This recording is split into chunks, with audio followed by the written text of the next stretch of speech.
Do you win a prize if your organization has to go to 2 different elimination games in the first round of the playoffs? Do you win something for that? Is there like a Stanley Cup of oopsing? We're going to talk about the Kings and the Reign and the predicament both teams find themselves in on today's bonus Saturday episode of Locked On Los Angeles Kings. You are Locked On Kings, your daily podcast on the Los Angeles Kings. Part of the Locked On Podcast Network, your team every day.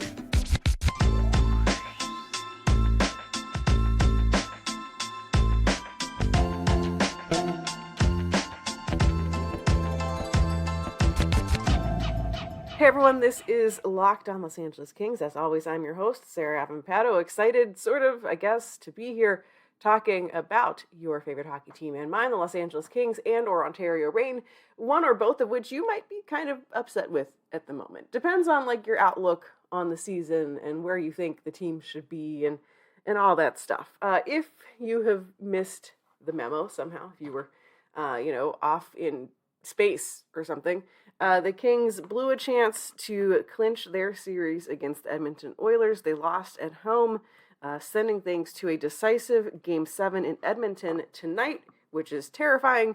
And then last night in their second game of their matchup in Colorado, the Reign blew it in overtime to the Colorado Eagles. The Eagles now have a 2-0 advantage in the series. Series goes back to Ontario, where the Reign are going to have to win 3 straight against a team that has given them fits all season to advance to the next round of the playoffs. So we're going to look at both of those games, both of those situations today, and see what we have to look forward to or to be afraid of or whatever. So Kings last game, 4-2 loss to Edmonton. It was close, really. One of those last goals was an empty net goal from, of course, none other than Evander Kane, because why not?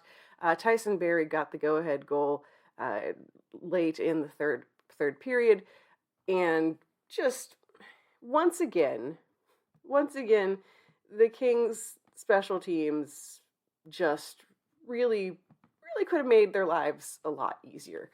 Oilers only actually got 1 power play this game, whether that's because the Kings were more disciplined or because, the officials were doing their thing, who knows, but the Oilers didn't score on it, so that was great. Kings had 4 separate opportunities on the power play, only got 1 goal on it. Sean Durzi put in just like a rocket of a shot, like super exciting to see him get on the board. He opened up scoring for the Kings after they had already fallen behind 2-0. So that was a really great turning moment in the game. Late in the second period, power play finally worked. And then, you go into the third period, Carl Grundstrom scores less than a minute in, and you're like, great, tie game. The momentum is all swinging our way. And then, the rest of the game happened. Kings even got a late power play in this one after Tyson Barrie scored that go-ahead goal. They could have had the opportunity to tie it up. They didn't. Third period, they also pulled the goalie at the end. They spent significant time with the man advantage that way and couldn't get anything happening either. For once, the Kings were outshot 37-32. They had a huge third period, but the Kings are gonna king. One player that I have been pretty impressed by in this playoff series has been Carl Grundstrom. He's been in and out of the lineup, in and out of the lineup all season. Missed a game in the playoffs because of an injury, and has looked. You don't want to make Dustin Brown comparisons, especially right now, knowing that we're potentially looking at Dustin Brown's last game ever. But Grundstrom fulfills that same sort of hard-nosed drive to the net, gritty power forward kind of role that Brown has his whole career. And this is what I've always kind of seen Carl Grundstrom as growing into. And for whatever reason, he hasn't ever really seemed to catch on very much with Todd McClellan. Just has never really found a true home in the lineup. But he has been really good in the games he's been in this series. He's been doing exactly what you want him to do. In terms of physicality, in terms of, the one goal that he scored, falling down, kind of shoving the puck into the net. Legally, they reviewed it and everything. If Carl Grundstrom turns into the guy who just shows up in the playoffs, honestly, that's, I mean, it's not great. You want your players to show up all year long, but if he's one of those guys who elevates his play in the playoffs, whatever, like, cool, that's awesome, that's great. So I have no notes for Carl Grunstrom. I do have some notes for Andreas Athanasiou, because two of those goals against, I don't want to put the blame all on one person. I feel like there's many opportunities to have a goal not be a goal, but just from Athanasiou, we've always known that defense is not necessarily his strongest suit, and we've been able to shelter him from having to do too much defensing because of who we've put him on lines with, and you sort of accept that trade-off. It's the same thing that we've talked about previously with Arthur Kaliev, who is still developing as an NHL player, so it's too early to kind of have a book on him yet. But the thing with Kaliev has always been, okay, maybe he's not great at defense, maybe his skating isn't great, but at the end of the day, if he's putting in a bunch of goals for you, even strength, power play, whatever, you can live with that. You can learn to live with those sorts of mistakes, because if he gets scored on, he's going to go and get you one back. At least that is our hope for Kaliev as he develops. Right now, he's still, kind of getting his feet wet in the NHL. And that's sort of the place that Athanasiou has been as well, where you're like, okay, yeah, you might blow this one, but we know that you're good for a goal. You're going to be fine. Yeah, just the failure to get puck. I mean, I hate the pucks in deep stuff, but if you're trying to get the puck out of the zone, you need to actually get it out of the zone. You don't want to just bloop right there and then it's very easy to get it back in. You need to, again, it's a stupid hockey cliche, but it's true. You need to get it in deep so that the other team, if they're going to go chase it down, has harder work to do. Just not super impressed with what he brought defensively in this game. Todd McClellan had him out there in the final minute-ish of play to be on that, empty net situation. And I was like, is that the choice you want to make? He's not going to get a breakaway. That's his thing, is using his speed. You don't necessarily need the speed there.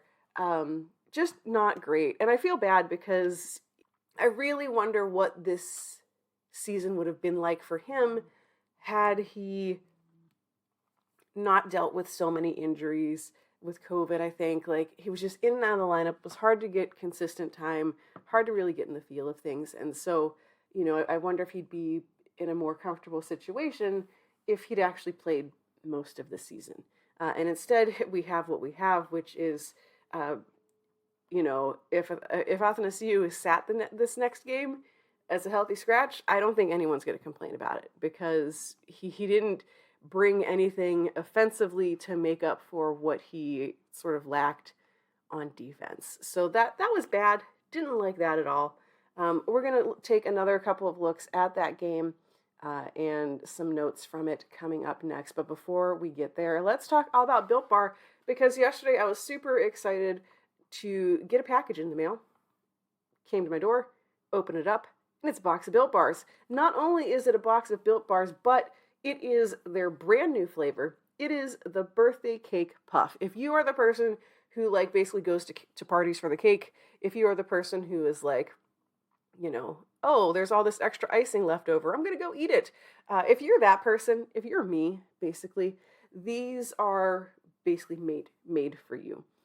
Built Bar birthday cake puffs, they're only 150 calories, 16 grams of protein, and they taste delicious. They are light, they are fluffy, covered in 100% white chocolate, and they've even got sprinkles. The sprinkles are an extra added fun bonus. They really do taste delicious, and if you're looking for a great snack to start your day, a great snack in the middle of the day, you wake up at midnight and you're hungry, Built Bars are there for you. And the best thing is, they're not just tasty, they're also good for you. You can go to Built.com, see all the different flavors available. You can also read up on the nutrition information to see exactly how these are going to fit into your food journey. So go to Built.com, get your birthday cake puffs now.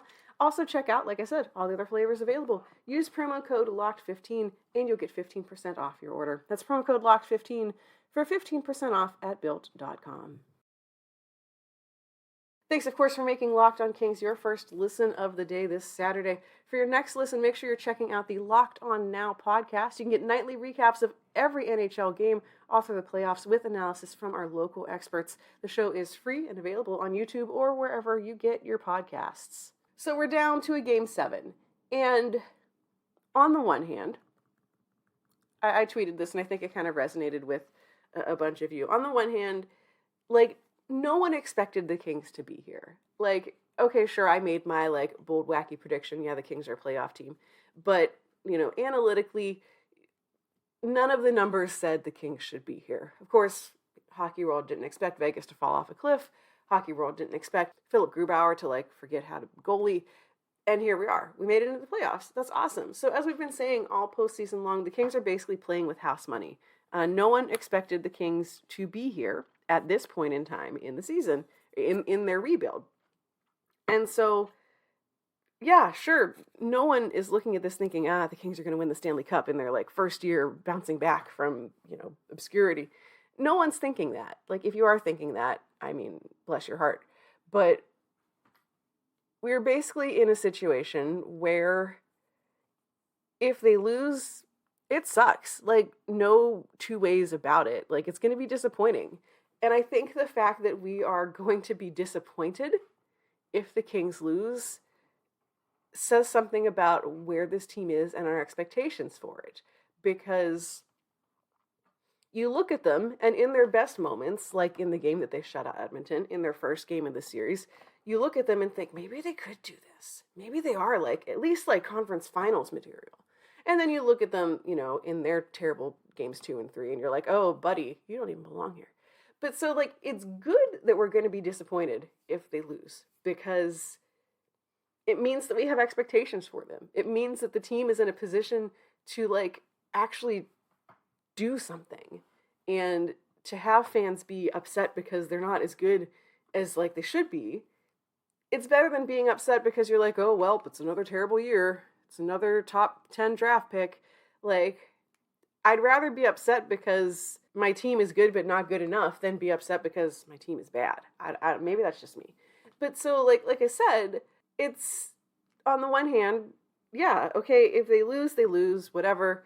Like, this isn't the year that they went for it. They didn't make a whole bunch of moves that they just, like, wasted or whatever.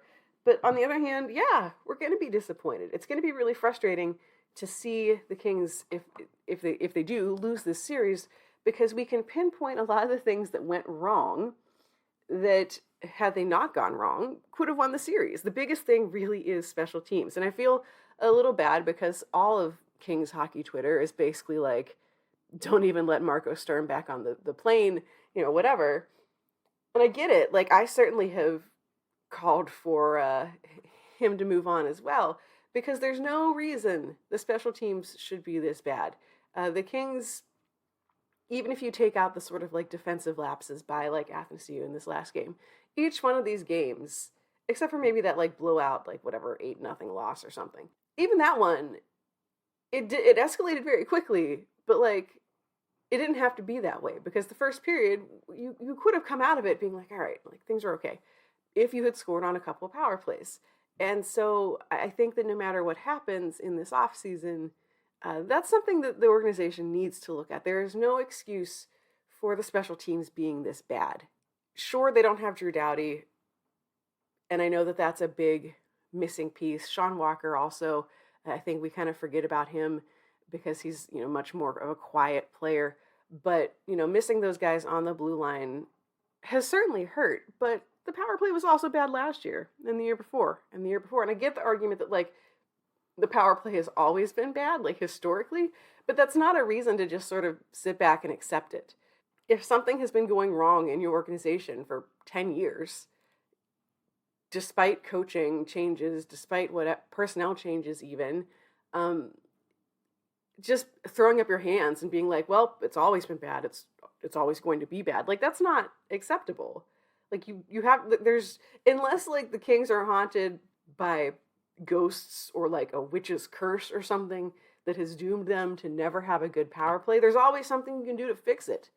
And so I don't accept the, like, oh, well, it's just always been bad, so that's just the way it is. Like, no, That's not actually the correct answer. The correct answer is we try to figure out how to fix it and try to figure out how to get over the fact that it's been historically bad. I don't know why it's bad. I mean, you could look at why it's bad because of just bad player usage and that it's not set up great. And I think many smarter analysts than me have spent a lot of time looking at the Kings power play and why it doesn't work, especially in comparison to teams that have power plays that do work. I mean, watch the Oilers on the power play. Even like if you like make Connor McDavid be like a little bit worse of a player, like because yeah, sure, he and Draisaitl are kind of the secret weapons. When you have that much skill, you have that much like vision on the ice. McDavid especially will see plays that no one else would think of to make, or he sees them and can execute them. Someone else might think, oh yeah, I'm going to take this puck around the back of the net, draw everyone to me, and then bloop, pass it over to frickin' Zach Kassian. Like a lot of people might have that idea, but McDavid can execute it. And so, sure, the Kings are at a disadvantage there, but just look stylistically at what these other teams do versus what the Kings do. And that's coaching. That's not like, I mean, yeah, like a crazy witch curse would be really funny. But at the end of the day, either it's coaching or your personnel aren't willing to do what they need to do. Either one of those are problems and either one of those are fixable. So I don't want special teams to be like the referendum on this series, but each of these losses, again, except for that like stupid blowout loss, the story would have been very different had the Kings managed to get any momentum on the power play. And that is going to be a huge point of frustration if they do not come away with a win at the end of this series, because you could see very easily how it could be different. We're going to look at the Ontario Reign coming up next and their unfortunate predicament. But before we do that, let's talk BetOnline, because our partners at BetOnline continue to be the number one source for all of your betting needs and sports information. You can find all the latest odds, news, and sports developments, including this year's basketball playoffs, Major League Baseball scores, fights, and even next season's NFL futures. If you put money on the Kings to win the Stanley Cup, again, bless your heart, maybe you shouldn't have done that. You can go to BetOnline and find all of the odds for the Stanley Cup, for the conference finals. All that great stuff is on BetOnline. It is, of course, your continued source for all of your sporting wagering information, from live betting to playoffs, esports, and much more. So head on over to the website today or use your phone to learn more about the trends and the action. You can head over to BetOnline. It is where the game starts. So let's talk Reign, because their situation is even more disappointing than the Kings situation, because of exactly how good the Reign have been all season and exactly how aggressively mediocre they have been so far in their 2 playoff games this season. Game number 1, obviously, like, there's nothing to talk about. They lost 10-1. Like, that's embarrassing. 10-1. Nothing went right for the team in that game. They didn't look good from the very jump, and things just escalated quickly. The team cycled through both Matt Villalta and David Rinnick in net. Just nothing went right. Nothing. They weren't ready. They weren't ready from the puck drop. So you're like, okay, game 2, like pivotal game 2. If the Reign win this, they're going back to Ontario with a split series. If they lose it, they're facing elimination their next game. Remember, this round in the playoffs in the AHL is best of 5. So they also split up the games differently. First 2 games in Colorado, last 3 games in Ontario. So the Reign are now in a position where they have to take a very strong team and sweep them, reverse sweep them. At least the Reign are at home, but it's going to be tough. Colorado and the Reign have not been a good matchup all season long. They have not matched up well together in the regular season. They particularly played a bunch of games against each other in that chunk of time, which is still impacting the Reign right now, where the Kings basically took their entire blue line and were like, bye, we need them. And the Reign have kind of had to struggle to, integrate new faces, figure out how to deal with life without Jacob Moverari, Austin Strand, Jordan Spence, who are all currently, by the way, sitting around with the Kings doing nothing. So I will say it's not good, but like if the Kings lose game 7 to the Oilers, That's going to dramatically change the picture for the Reign, because they're going to get back, potentially, Quentin Byfield, Rasmus Kupari, Jordan Spence, Gabe Vilardi. All of those guys, Kupari's gotten into games, but the rest of them have been healthy scratches lately. I think Vilardi should come into Game 7 in exchange for Athanasiou, based off of Athanasiou's very meh performance. But the Reign with those 4 players are going to be a better team. It's kind of disappointing that they didn't also manage to paper transaction. I mean, you can only do 4, so I get it. Those were the 4 they picked, but Strand and Movrari can't go back to the Reign. They are just gonna, have to do nothing if the Kings lose. But if those guys come back, I would say maybe there's a little bit more of a chance of the reverse sweep for the Reign. Because you're getting back 4 players who, no matter how much some of them have struggled at the NHL level, all of them have just killed it in the AHL. So they're a very different team with those 4 guys. Having Jordan Spence back on the blue line especially would be huge for the Reign. So you're also kind of in this conundrum of don't want the Kings to lose, but sure would like the Reign to have a little bit of a better chance. If you missed last night's game against Colorado, Reign pushed it to overtime. They were down by 2 goals going into the end of the 3rd period. And then the Reign did what we've seen them do all season long, which is forge the improbable comeback. Akil Thomas, with just about 3-ish minutes left in the game, he gets left all alone, basically. Great angle for a shot and just pops it in. Brings the Reign within 1. With a little more than 30 seconds left, 32 seconds, 33, I can't do math. Vladimir Kochev just roofs it to tie the game. And we've seen this from the Reign. We've seen this particularly from some of those guys all season long, of coming up big in moments that you need them, of forcing these comebacks, forcing overtime. And then the Reign did what they've also done a lot, which is get to overtime and then blow it, which makes this game even more frustrating. They had a ton of opportunities in overtime. They had 7 shots. All credit to the Eagles goalie, who has been fantastic.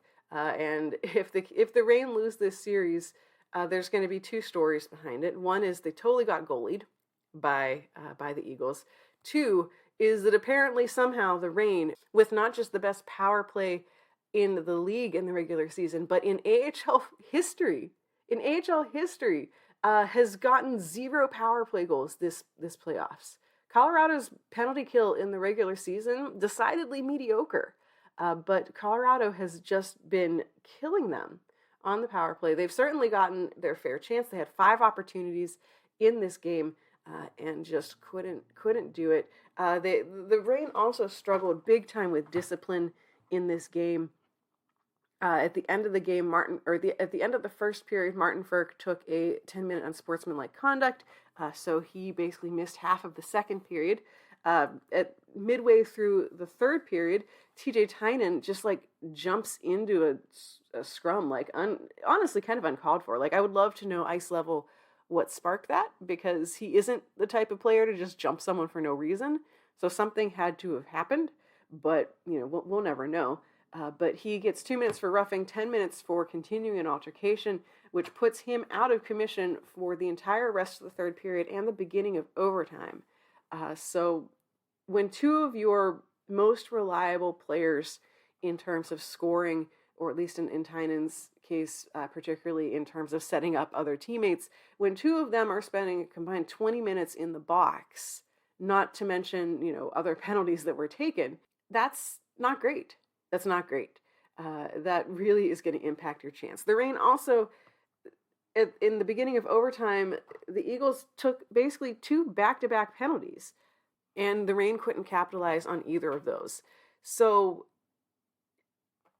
much like the Kings, and you can see opportunities for them to have won the game, you can see opportunities for the Reign to have won this game as well. It shouldn't have gotten down to needing a miracle last-minute 3rd period goal to win. It shouldn't have gotten there in the first place. But that's what happened. That's where you're at. And because the Reign can't figure out how to crack Colorado on the penalty kill, because the Reign have struggled with discipline of their own. Or the Eagles have definitely cashed in on their own power play in this series so far because they just can't get it together. They're on the brink of elimination, one of the top teams in the AHL this season, and they could very easily be eliminated in their next game. And I get it, like I tweeted about this of how like it's going to be a huge disappointment, and someone responded and like they have a point, like I get it, of yes, but this Reign team is missing so many of the players who made it special essentially throughout the beginning of the season. And yes, correct. But it's not like they suddenly lost every single game once all of those guys went up to the NHL because of call-ups and everything. It's not like the Reign, we were in the final days of the season with this like cobbled together Reign roster and still thinking that there was a chance for this team to bump up and take over Stockton for the league lead. They had their struggles, but they sort of figured it out, especially, once the trade deadline passed and they brought in some more experienced players, especially in the blue line. So yeah, the fact that they're not playing necessarily with their full roster, I totally get that. Like I said, this team is different when you bring back Spence and Byfield and Kupari and Velarde. Like, they're a better team. But at the end of the day, their job is to win. And this team has won without those players. And it's going to be a disappointment if they don't pull this one off. So we will know by Monday what's happening for both of these organizations. The Kings, again, Game 7 is tonight. For the Reign, the rest of their series, they play Sunday in Ontario. That's Game 3. Reign win, series goes on. Reign lose, series done. After that, Tuesday and Wednesday are Games 4 and 5 for the Reign. Again, all three of those are at home. If you are in the area, you should go check out the game. Go say hi to your Reign, help cheer them on, help them engineer their own reverse sweep, because that'd be really funny. I'd be super into it. Whoever wins this matchup between the Reign and the Eagles, whoever wins the series, is going to go on to face the Stockton Heat, who just swept the Bakersfield Condors. So if the Reign do prevail, it's not going to get any easier for them, because Stockton is also just really, really good. So that's it for today's bonus episode. Make sure you watch the Kings tonight with like one hand over your eyes if you're afraid, because that's what I'll be doing. Thanks so much for listening. You can find me on Twitter at RightSaidSarah. The show's on Twitter at LockedOnLAKings. And, of course, available wherever you get your podcasts. Also, YouTube. I'll be probably hiding while the game is happening out of fear because of what's going to happen next. So enjoy your weekend. Cheer on your Kings and your Reign. Hope that they both live to play another game. That is it for today. Thanks so much for listening to this bonus Saturday episode of Locked On Los Angeles Kings, part of the Locked On Podcast Network, your team every day.